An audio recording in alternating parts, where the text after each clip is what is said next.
Dorothea Lange photographed many migrant workers out west. In each of her photographs, she was able to capture the struggles they had all lived through and the work hard to overcome. In one particular photograph she took as part of a Childhood Interrupted series, she has a young girl. In the description, she is known as Chris Adolph's younger child. The young girl is leaning against a wire fence, looking down at the ground. You can tell by the look on her face she is not happy.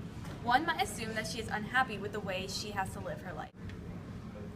When most people think of the Great Depression, they're most likely to think about major parts of it. They think of how many people lost their jobs and how farmers and businesses went bankrupt.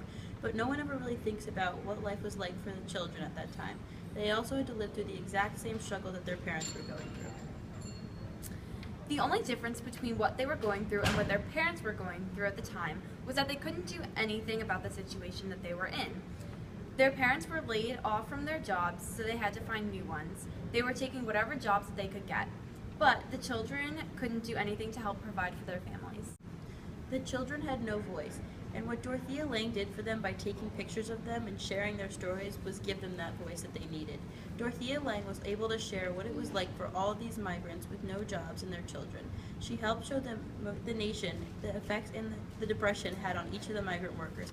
Everyone in her pictures has their own compelling story that you could easily be able to tell by looking at each of her pictures. In fact, the Farm Security Administration had wanted Lange to take pictures of the migrants after seeing her work from California.